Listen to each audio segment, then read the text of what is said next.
നിങ്ങൾ വെജിറ്റേറിയൻ അങ്ങോട്ട് ആവാണ്ടെങ്കിലോ വളരെ വ്യത്യാസം അനുഭവപ്പെടും. ഈ നോൺ വെജ് പൂർണ്ണമായിട്ട് അങ്ങോട്ട് ഒഴിവാക്കി നോക്കി നല്ല വ്യത്യാസം വരും, നല്ല ആശ്വാസം ലഭിക്കുന്നുണ്ട്. അപ്പോൾ ഈ പറഞ്ഞ സംഗതികൾ ഓരോന്നും വളരെ ഇമ്പോർട്ടൻ്റ്. എന്താ വെച്ച് കഴിഞ്ഞാൽ ഇത് മുഴുവൻ നിങ്ങളുടെ ഈ വേർപ്പ് കൂട്ടുന്നതും ചൂട് കൂട്ടുന്നതും പിത്തത്തെ വർദ്ധിപ്പിക്കുന്നതും രക്തത്തെ വർദ്ധിപ്പിക്കുന്നതാണ്. അപ്പോൾ അതുകൊണ്ട് ഇത് ഉപേക്ഷിച്ചാൽ തന്നെ നിങ്ങൾക്ക് നല്ല ആശ്വാസം ലഭിക്കും. ആധുനിക വൈദ്യശാസ്ത്രത്തിൽ ഹോർമോണൽ സപ്ലിമെൻ്റ് കൂട്ടുകയും അങ്ങനെ അതിൻ്റെ ചില സംഗതികൾ പറയുന്നത് ഞാൻ അവസാനം പറയാം. ഓക്കെ, അപ്പോൾ ഇത്തരം ആഹാരവിഹാരങ്ങൾ ശ്രദ്ധിക്കുക. ഇനി അതിപ്പോൾ ഭക്ഷണ കാര്യങ്ങൾ. ഇനി ഫ്രൂട്ട്സ് ധാരാളം കഴിക്കുന്നതാവും. അപ്പോൾ ഇതിനൊക്കെ കണ്ടീഷൻസ് അപ്ലൈ. നിങ്ങൾ ഒരുപാട് ഹൈ ഷുഗർ ഉള്ളവരാണെങ്കിൽ നിങ്ങൾക്ക് ഒത്തിരി ഫ്രൂട്ട്സ് മധുരമുള്ള ഫ്രൂട്ട്സ് ഒന്നും കഴിക്കാൻ പറ്റില്ല.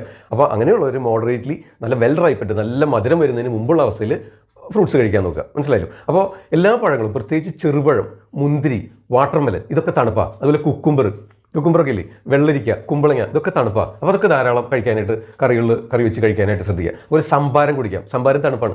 തൈര്, കട്ട തൈര് ചൂടാണ്. അതിലത്തെ വെണ്ണ മാറ്റി വെള്ളം ചേർത്ത് അടിച്ചു കഴിഞ്ഞാൽ അത് സംഭാരമായി